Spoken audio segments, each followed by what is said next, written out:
Assalamualaikum warahmatullahi wabarakatuh. Alhamdulillahirobbilalamin. Puji dan syukur marilah kita panjatkan kehadirat Allah Subhanahu wa Ta'ala yang telah memberi begitu banyak kenikmatan kepada kita sekalian. Salawat serta salam semoga tercurah kepada Nabi Muhammad Sallallahu Alaihi Wasallam, sahabat, keluarga serta kita sekalian sebagai umatnya. Amin. Bapak-bapak, ibu-ibu jamaah sholat isya dan tarawih yang dimuliakan Allah, sebelum kita mulai pelaksanaan ceramah dan sholat tarawih, ada beberapa pengumuman yang akan kami sampaikan mewakili pengurus Masjid Al-Amin. Pertama, kami sampaikan tentang penerimaan kotak amal sholat tarawih saldo awal hari kemarin Rp6.497.000. Penerimaan dari kotak amal sholat tarawih hari kemarin hari Kamis tanggal 30 Maret 2023 Masehi atau 8 Ramadan 1444 Hijriah, yaitu sebesar Rp1.222.000. Pengeluaran sebesar Rp410.000. Saldo per malam ini Rp7.719.000. Terima kasih kami ucapkan kepada para penerima infak dan sedekah. Semoga amal ibadah Bapak Ibu sekalian mendapatkan pahala yang berlipat ganda dari Allah Subhanahu wa Ta'ala. Amin. Pada kesempatan ini kami juga ingin menyampaikan tentang pesantren kilat. Kegiatan pesantren kilat akan diselenggarakan mulai besok tanggal 1 sampai 2 April 2023 kepada Bapak Ibu yang anak atau cucunya akan ikut serta dipersilakan untuk mulai mendaftarkan ke panitia atau penanggung jawab RT masing-masing. Berikutnya kami sampaikan bahwa pada malam ini yang bertindak sebagai penceramah dan imam sholat tarawih adalah Ustadz Naftu Asmuni LC-MA dari Yapi. Alhamdulillah, beliau sudah ada di tengah-tengah kita. Marilah kita memulai rangkaian ibadah tarawih kita. Untuk itu kepada Ustadz Naftu Asmuni LC-MA berkenan kiranya untuk memulai ceramahnya. Demikian pengumuman yang dapat kami sampaikan. Terima kasih atas perhatiannya.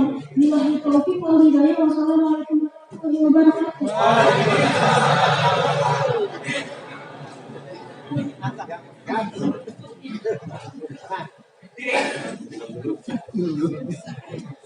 Bismillahirrahmanirrahim. Assalamualaikum warahmatullahi wabarakatuh.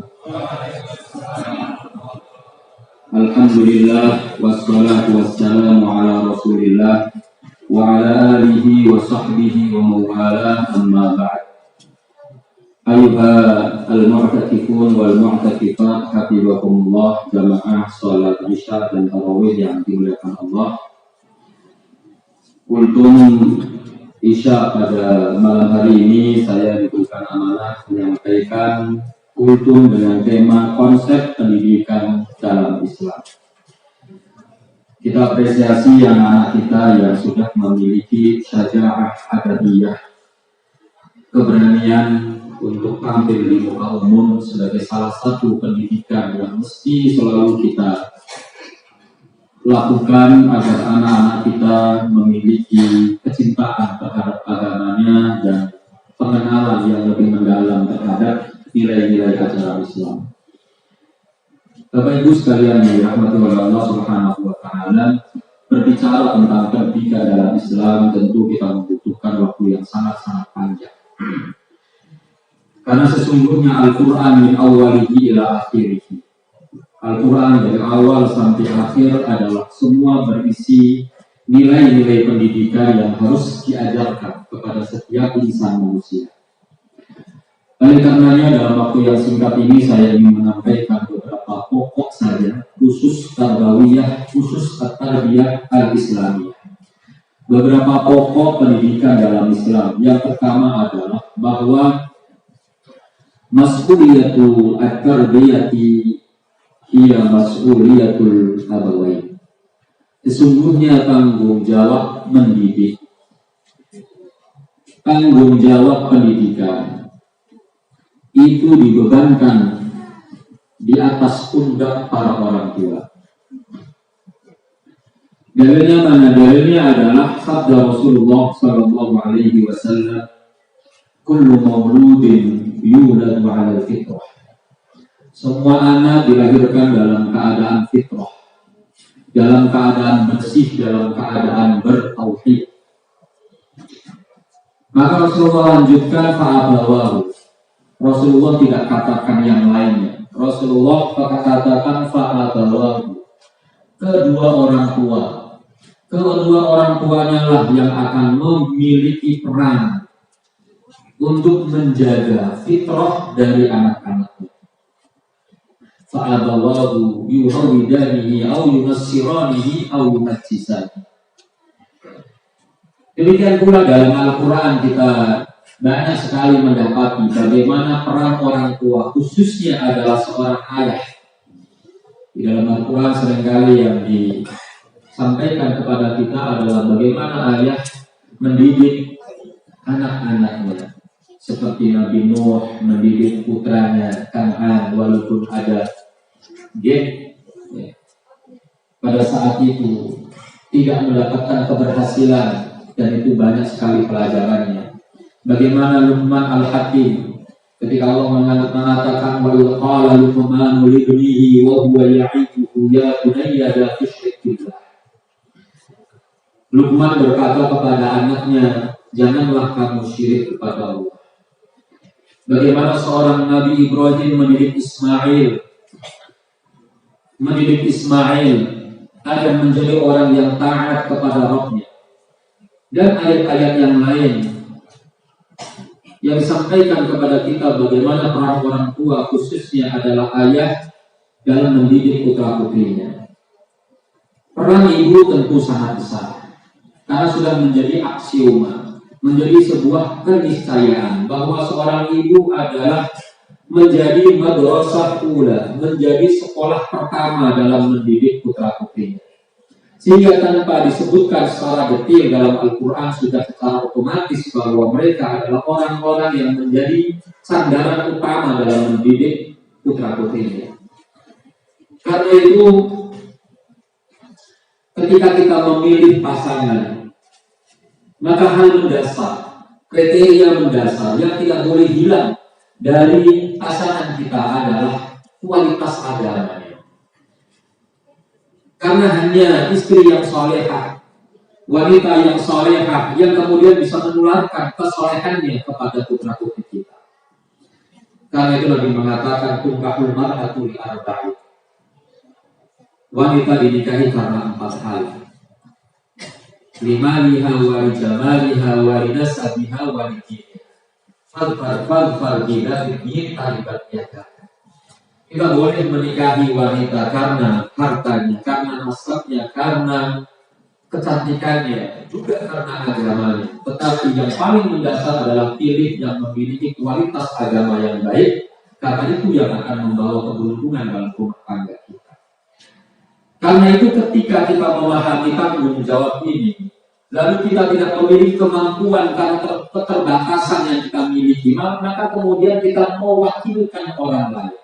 Minta kepada orang lain yang memiliki kemampuan dan waktu yang cukup untuk mendidik putra-putri kita. Karena itu kemudian kita pilihkan putra-putri kita untuk sekolah, masuk ke dalam sekolah Islam atau madrasah dan lain sebagainya dalam rangka untuk menuntaskan kewajiban kita sebagai orang tua.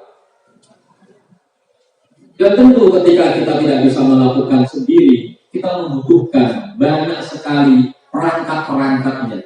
Salah satu yang kemudian kita harus siapkan adalah dana. Karena itu dalam kitab Ta'limul Muta'allim dikatakan pada Syekh Az-Zarnuji, beliau katakan tanalul ilma illa la tanalul ilma illa bisittati. Kita tidak akan bisa menemukan atau mendapatkan ilmu sukses dalam belajar kecuali ada 4 syarat. Di antaranya adalah wakil, adalah bekal dalam belajar tersebut. Tentu dalam hadis juga kita mendapati bahwa dulu ketika Rasulullah Shallallahu Alaihi Wasallam mendapatkan tawanan perang, banyak tawanan yang pilihannya adalah apakah dia ditebus oleh keluarganya, atau dibebaskan tanpa syarat, atau dijadikan budak. Maka salah satu pilihan yang kemudian dilakukan oleh Rasulullah adalah menawarkan boleh merdeka dengan syarat mengajarkan baca tulis kepada anak-anak Islam. Artinya belajar baca tulis saja harganya sama dengan harga budak. Harga budak itu sangat-sangat mahal. Harga manusia itu sangat mahal. Tetapi kemudian dibebaskan dengan gantinya adalah mengajarkan baca tulis. Maka kita bersyukur bahwa anak-anak kita diajari oleh para gurunya membaca, menulis, khususnya baca Quran.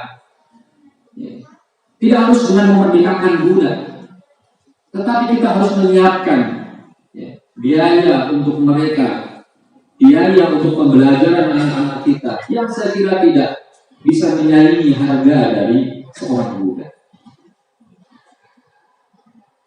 Kemudian pendidikan mesti diawali dari sedini mungkin. Sejak panca indera anak-anak kita sudah berfungsi, maka setar tarbiyah anak kita dengan tarbiyah Islamiyah itu sudah dimulai. Ketika terlahir anak kita, maka Islam mengajarkan kepada kita untuk diadarkan, mengajarkan akidah, mengajarkan tauhid. Demikian pula ketika sudah mulai berbicara, diajarkan tentang bagaimana berbicara yang baik, bagaimana beradab yang baik, diajarkan sesuai dengan usianya. Karena itu Nabi mengatakan, muru auladakum bis-sholati. Perintahkan kepada anak-anakmu untuk mengerjakan sholat. Wadribuhum inda ashir. Dan pukullah dia ketika sudah berusia 10 tahun, tapi belum juga mau mengerjakan sholat. Artinya di situ sudah ada tahapan-tahapan pendidikan sekaligus pelatihan bagaimana dia menjalankan ajaran Islam. Tidak boleh kemudian menunggu sampai dewasa, sampai besar. Kalau sudah besar, sudah banyak pilihan, pikirannya sudah banyak masukan, sehingga berat bagi kita untuk merubah persepsinya, merubah kebiasaannya untuk bisa mau belajar ajaran agama kita. Kemudian konsep yang kedua adalah bahwa pendidikan dalam Islam itu bersifat komprehensif, tidak parsial. Islam mengajarkan kepada kita dan kita mengajarkan kepada anak-anak kita lahir dan batin. Tidak hanya sekedar penanaman akidah, penanaman syariah, pengetahuan tentang syariah, pelatihan tentang akhlak, tapi juga diajarkan bagaimana mereka membangun fisiknya agar menjadi fisik, agar mereka memiliki fisik yang kuat.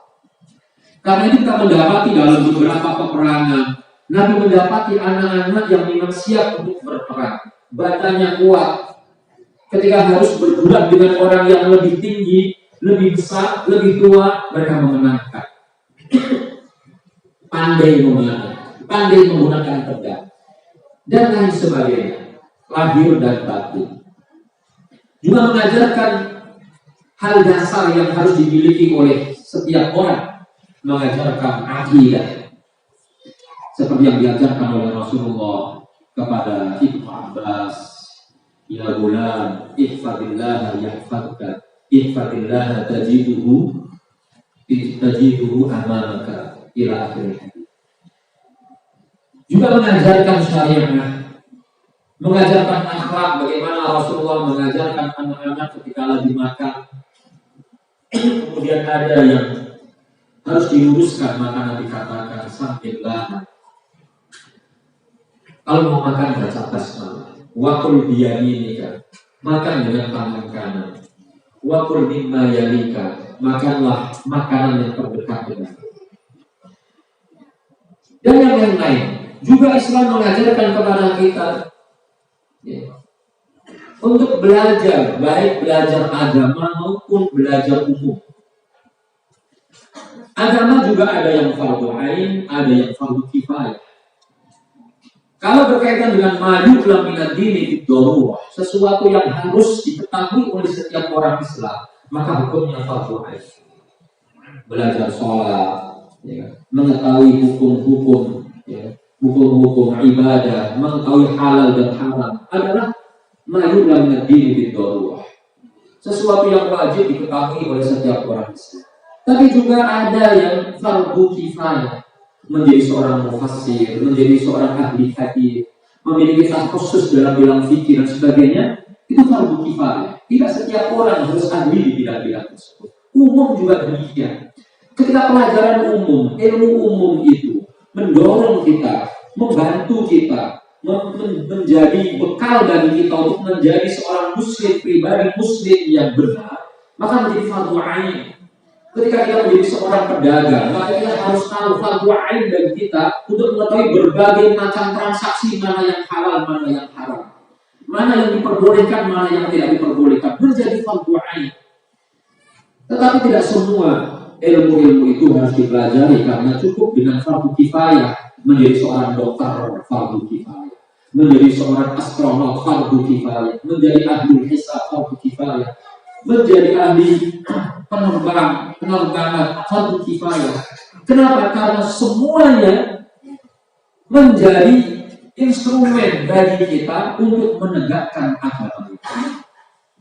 Sehingga dalam pendidikan Islam orientasinya harus jelas. Bahwa kita belajar, anak-anak kita didik, tujuannya adalah tidak boleh lepas daripada fungsi mereka menjadi khalifatul fil ardh, menjadi khalifah fil ardh, menjadi pemimpin, menjadi orang yang bertanggung jawab untuk memelihara dunia ini, negeri ini, agar agama Allah Subhanahu wa Ta'ala tetap eksis di negeri ini, menjadi orientasi yang tidak boleh lepas dari setiap anak-anak kita.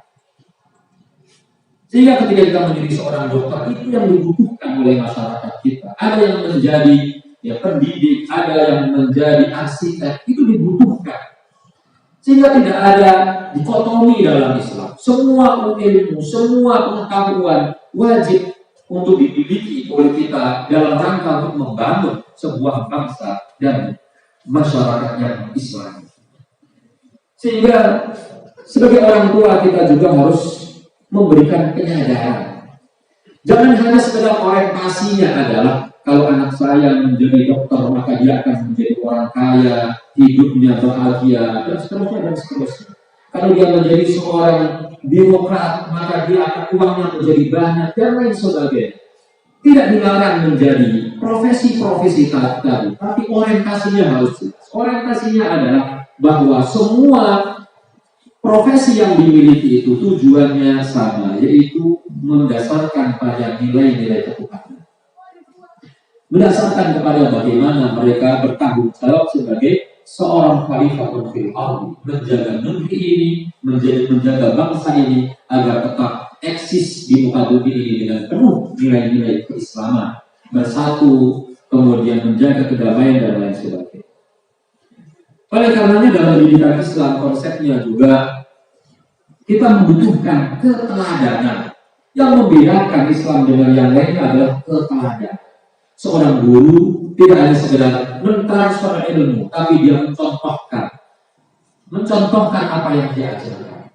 Menyampaikan ilmu tanpa contoh maka sangat sulit untuk bisa diterapkan.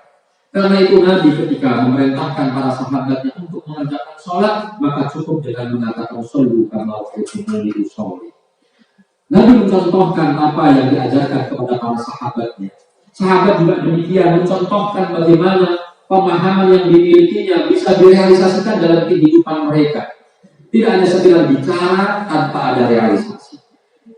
Pendidikan juga membutuhkan cinta,